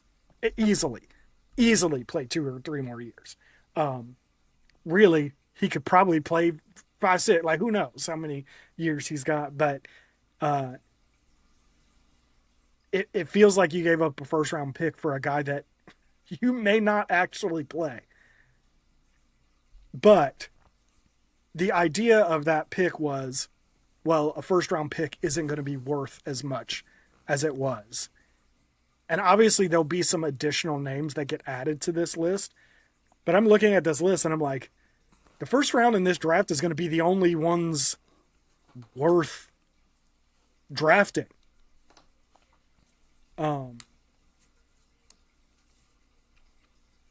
Yeah, I think we have the opposite problem of what we had in the COVID years. You know, that, what was it, the 24 draft that had like all those COVID kids that got an extra year. So they all came out at once, and you were getting guys in like the third and fourth round that in most years would have been a first rounder. And this year, it feels like we're going to have the exact opposite issue, where instead of your third and fourth rounders being like, man, how are we going to get all of these guys on the field? Your second rounder might be a guy who you draft and you're like, I don't even know if this dude's even going to be worth it, but like, we got to draft somebody. Yeah. So I go back to the idea of like, I never understood the idea of why a first round pick wouldn't be valuable. I'm trying to think, how many of those picks that Pseudo traded away this year were for next year? Any? That is a really good question. I feel like most of them were this year, but You're talking about, that was the trade for when they moved up to get Pickett. Yeah, to Plunkett. get Sorry, Plunkett. Sorry. Plunkett. You right, Plunkett. I'm trying to pull up the actual trade here, but I know it's so hard to find. I'm like Googling like it's good to show that.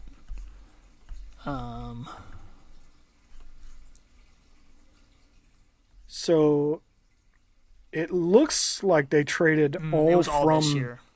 It was all this year's draft. So yeah, they should have 2 first round draft picks.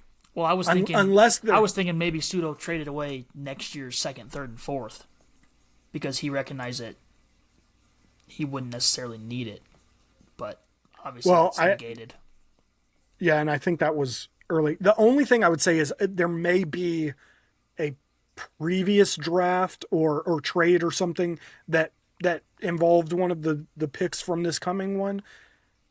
But as it stands right now, I think the Outlaws would have 2 first round picks, which is insane to think about. The fact this is that Toronto Rock situation where like it's actually probably worse, because as things stand right now, and we'll see how it plays out, Denver looks to be the best team in the league, and certainly at this point in the season is the favorite to win the championship, and they'll have 2 first round picks next year.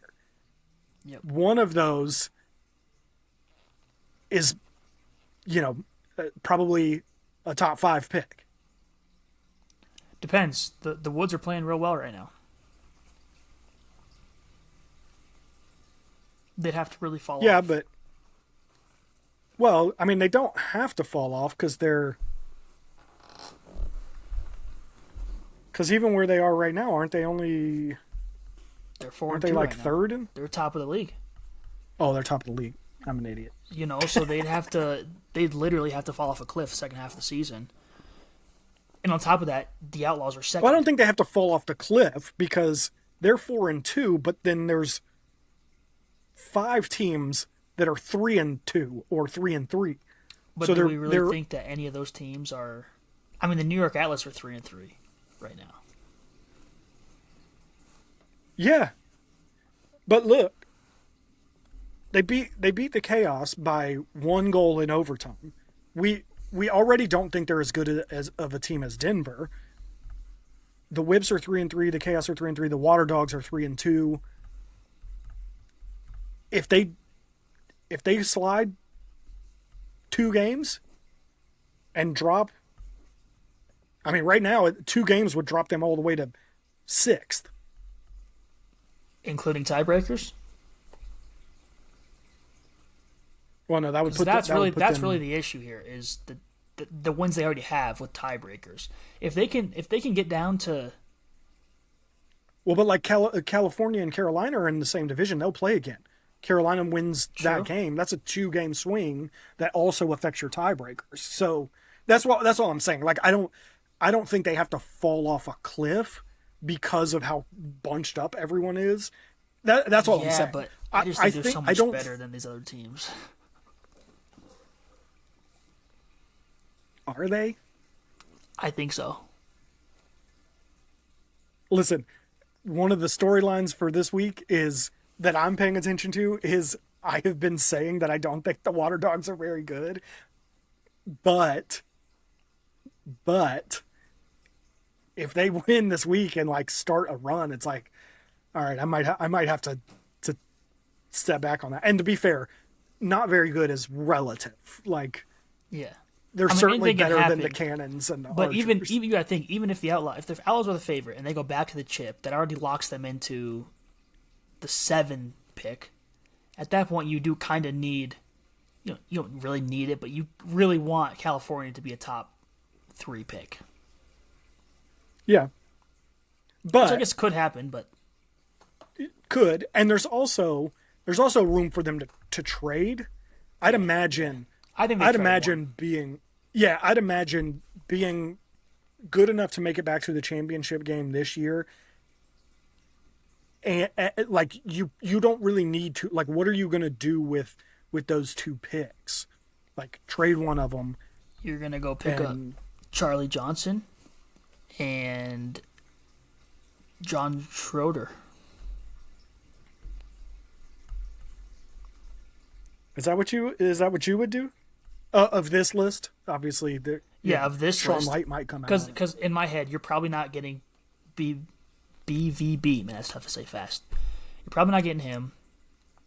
You have Pacino, so you don't really need AJ Larkin. There's no room for Petramala. I gotta imagine Bobby Van Buren actually, wouldn't be around. maybe you take Max Sloat. Is that crazy to say?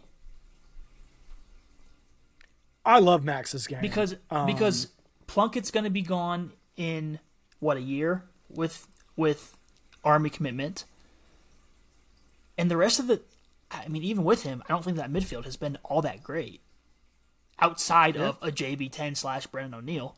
So maybe you take a shot at him or Ryan Colsey or something at midi. If you keep both picks, I still think they take a defender because Manly's got to be. I mean, I said this last year and he came back, so maybe he won't retire. But you got to be thinking maybe he does retire. Yeah, but you lost Bernhardt, right? Bernhardt left. Yeah, he retired. I think he's technically like a scout or something for them, but he's right. But he's not a player. Yeah. And then yeah. I mean, I think we expect Mike Manley to hang it up, if not this year, at the end of next year. If nothing else, you got to be prepared for it to come. Right. That's what I was going to say. Is if we're talking about a draft that only has one meaningful round, I got to think Sudo would take a defender. Of course, I said the same thing last year, and he traded 4 picks for Plunkett. So that's true. This is not against Plunkett, to be clear. It's it's listen. You'll trade both your number 1s for Max Sloat.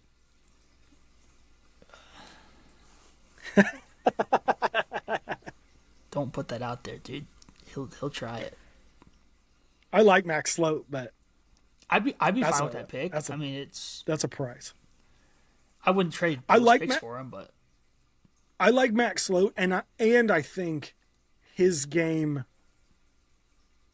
should be better in the PLL than it is in the college game. The way that he plays, I think, translates to that. Though, again, a Charlie Johnson or a John Schroeder, maybe even a Riley Figueres, even though I'm not sure that he plays the same style, but that a kind of a longer term. You know what would be crazy? Package both of them and move up. For who? Like you said. What? For who? Bobby Van Buren? You think BVB is worth 2 firsts? Not 2 first rounders? it's really only one first rounder and a pick swap. Fair, but you still think he's worth coming off an Here's the ACL thing. full first? Here's the thing. You need the best poll you can get.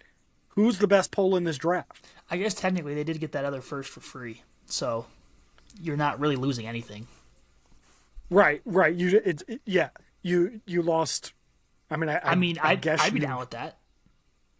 I want BVB first of all that of the list that is listed here, but right. Assuming he doesn't make a trade, that's not happening. But if he does want to make a trade, I'd be fine with that. Let me ask you this: would you, because BBB is coming off of his second major injury? I think they've both been ACLs, and there's a little bit of a question about his health. If Sean Light comes out, would you feel better about the 2 firsts to trade up to get Sean Light? Yes. But that's not because I think Sean Light's necessarily definitively going to be a better pro. It's just it's the same thing with football. It's like if you're tearing ACLs every couple of years, like yeah, at some point you got to think about we're taking a first round draft pick on you, and you're a contender. No, yeah. Like that's tough. Yeah. Well, and it would, for either of those guys, it almost definitely will involve packaging something and making a move to move up. But again, I go back to, this is the crazy part of this trade, and the idea that this first round pick isn't valuable is that Denver has almost everything on the table for them with these 2 first round picks. They can do almost they could win the championship this year and still end up with the number 1 pick. Yep. It's not out of the realm of possibility. Now, if you're Boston, are those 2 first round picks enough?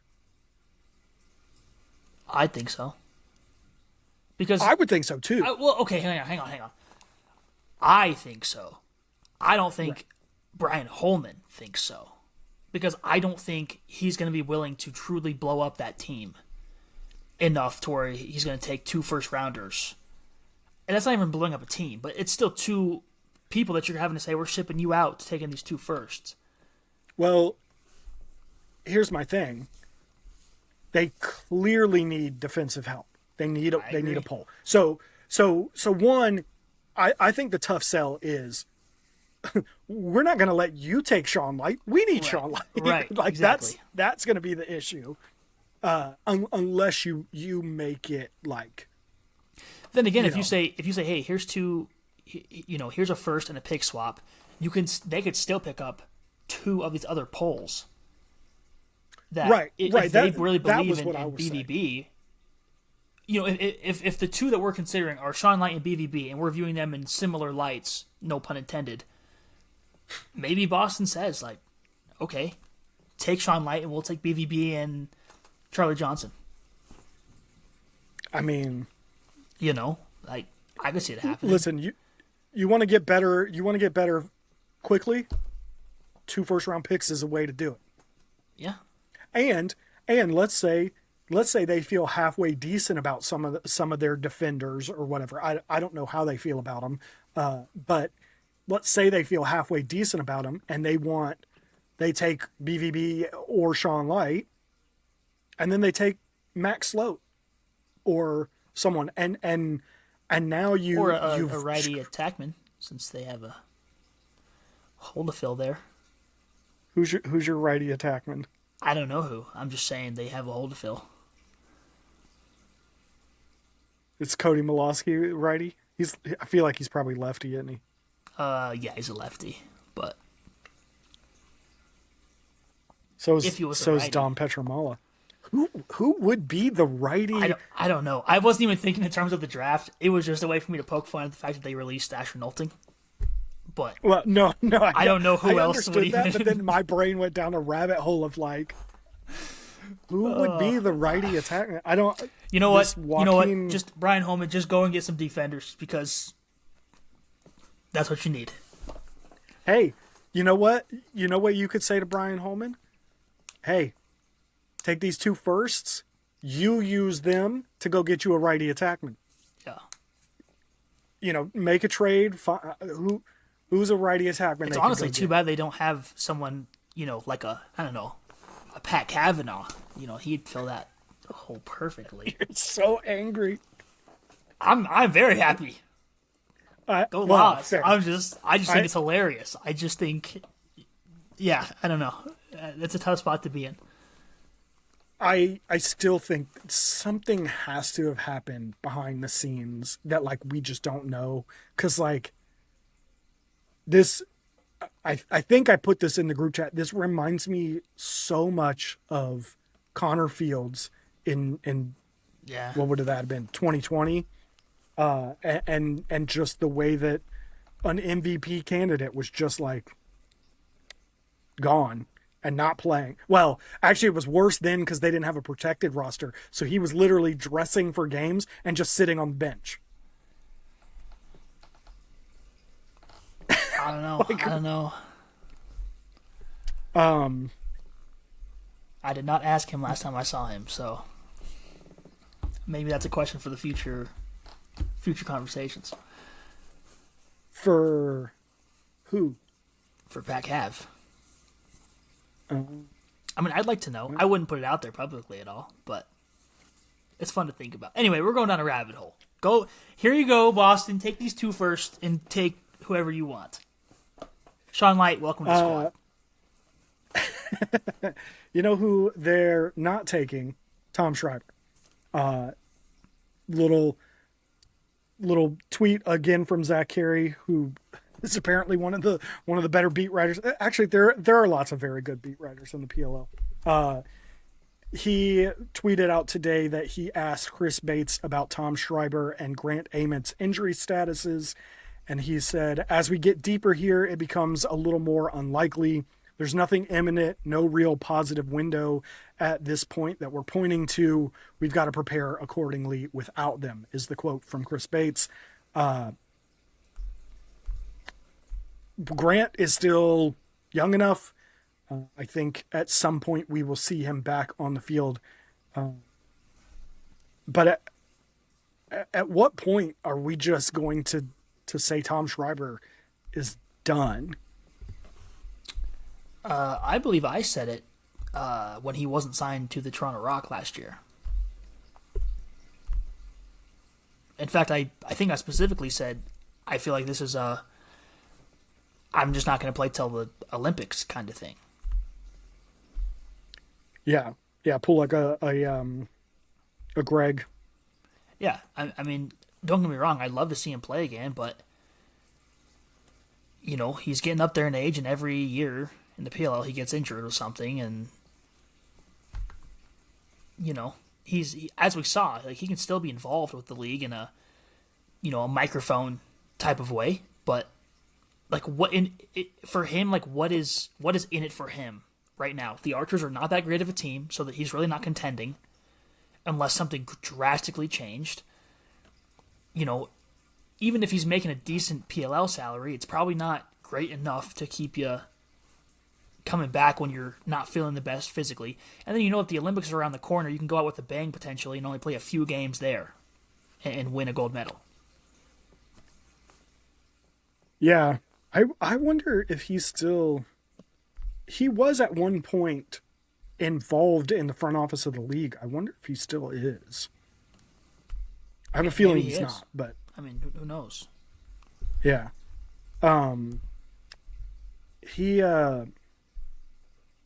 I do think that Greg is kind of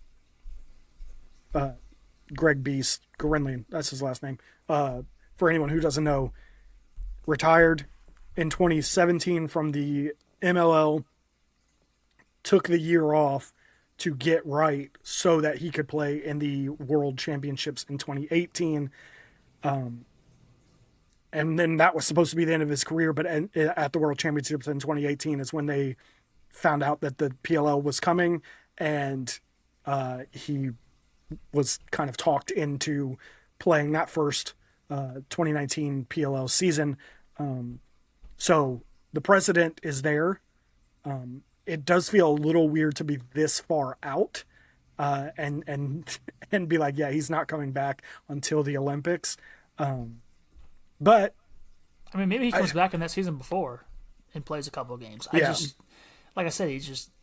I know for me, if I was injured every year, and it wasn't like a constant injury, it was like a new thing, I'd be like, all right, like at what point is it not worth it? Yeah. Especially coming off of two chips too. Like, it's worth it when you're winning and you have a great team, but well, part of me is like, how much do they need him? I mean, clearly they do. Yeah. But you know, this is so down a rabbit hole. I'm wondering. I've been thinking a lot about. I had a kid ask me about what the water dogs needed, and I'm trying to do a video on it, but I've just been like, what do the water dogs need? Like, if you look at their roster on paper, they don't really need anything. I mean, you could maybe argue that they could get a little bit better in goal if they moved on from Matt DeLuca. They could maybe get a little bit better at the face-off dot if they moved on from Stathakis and or Farrell. But generally speaking, I mean, that starting defense is insane. The attack is insane. The midfielder, like, they have all the talent in the world in midfield. I guess, Dylan Hess being out is probably hurting them a little bit, but I still feel like they're pretty good in the short stick defensive midfield category. So one of the things that I thought was, I would like to see them have a midfield initiator. That I feel like teams need someone from the midfield who can be that party starter for them and really make defenses have to defend from both sides. But then I got to thinking about it, and I was looking around the league, and I was like, man, I don't think anybody really has that. I mean, Denver does, because one of those 4 Tewaaraton guys is going to run out of the box and is going to be a party starter for them. But then when you look outside of that, it's like, how many of the other teams really have a true initiator from the midfield? Tom's one of the few. And the Archers, I think, were the last team to really win while having a midfield initiator, as well as an attackman who was doing that. What do you do?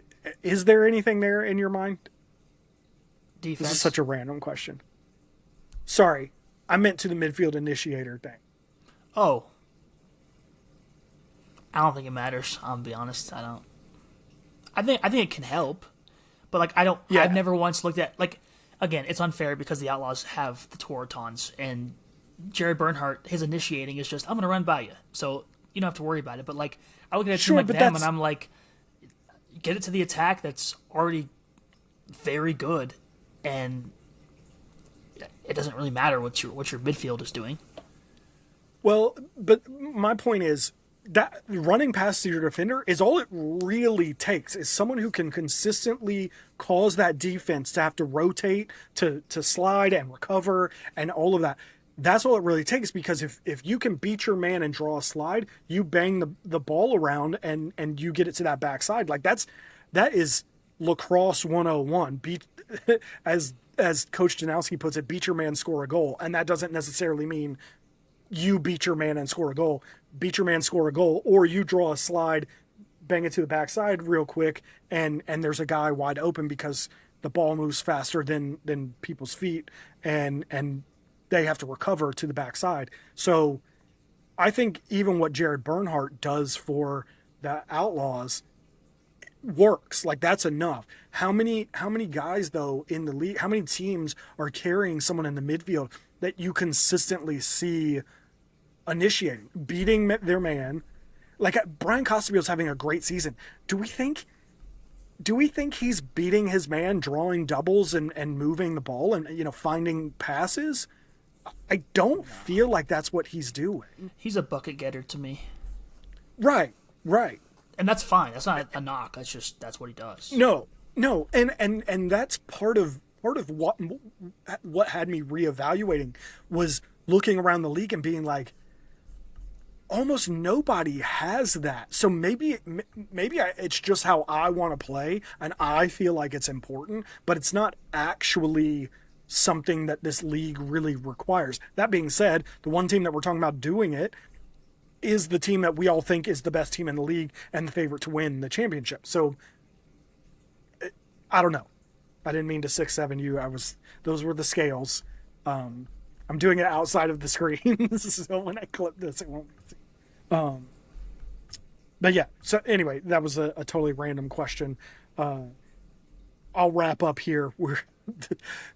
It was All-Star Weekend. I thought we'd have a short episode, and it's going to end up being like the longest episode we've ever done. But always before we get out of here, what you got going on this week, man? Shooting ThriftCon. What is ThriftCon? I wish I could tell you. It appears to be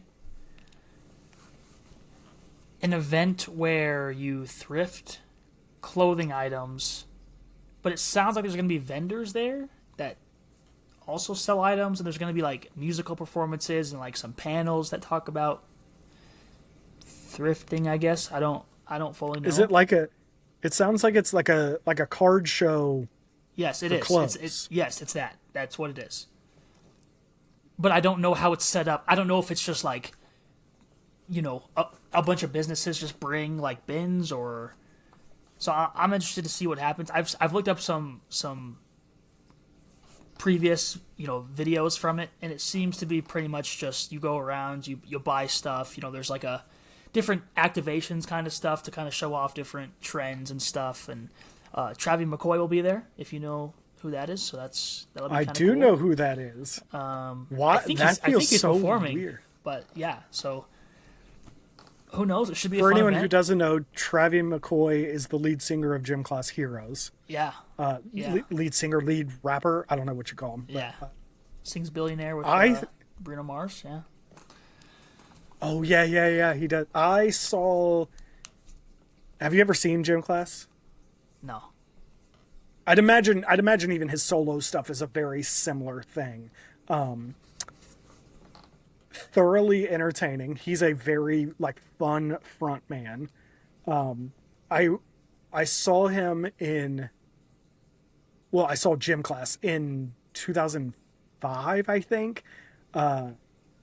And it was really weird because I think I knew them, but only just, and wasn't really sure what to expect. It was the first time I'd ever seen a rap group perform at a venue, where they were playing music instruments and stuff.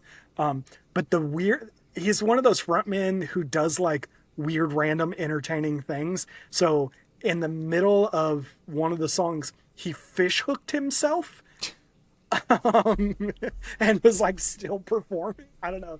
It was weird, but kind of fun and enjoyable. I wonder if his band still plays with him, even though he does stuff more solo. I gotta imagine he'll perform some Gym Class stuff. So that'll be cool. Who knows? I just know he'll be there. So. And wait, what are you do? Are you photographing it? Yeah. Interesting. It's 2 days. The actual time I'll be there, it will be short, but I need to deliver everything, so it'll end up being 10 to 12 hour days both days probably, but it's something different. Are you gonna shoot Trav's performance? That's part of the requirement. So there's a whole shot list that's crazy. If he fish hooks himself, you better send me that picture.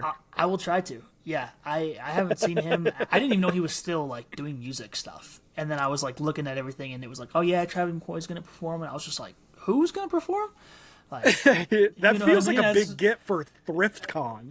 Oh, dude, they're sponsored by eBay. They're sponsored by Tide detergent. I mean, I guess that makes a lot of sense, actually. Yeah, Those are great but- endemic sponsors. Yeah, so it should be a fun event, but that's yeah. It when I tell you my summer went from bare and dry to like every weekend I have something until August. So if you need something in August, PSA, hit me up. I got some time in August. I have no time in July, so. I'm really glad we're doing a lacrosse podcast where you are occupied every weekend. Look, I do what I can. All right, No, I appreciate it. I watch I watch what I can. I'll have it on my phone. I'll be listening to it. You know, I try to watch highlights and such. But yeah, there's some weekends that people are like, "You see that?" Sucks too because it sucks too because there are often times when I'm watching games at work. Like I have two monitors and I'll put one up on a monitor while I'm working on the other one. But I'm like, I feel like you don't really have that opportunity. Like if you miss it, you just miss it. Yeah, thankfully, like I'm able to game sync. You know, beginning of the game, because once that's I'm like, I can't, like you know, but yeah, should be fun nonetheless. I've never done a convention, I guess you'd call it, so who knows? I doubt the sports fans listening to this will be curious about that, but hey, maybe you will, and you'll enjoy it. I don't know. Listen, I don't know what our audience is or who they are, but I gotta imagine that at least some of them are excited about Travie McCoy. I hope so.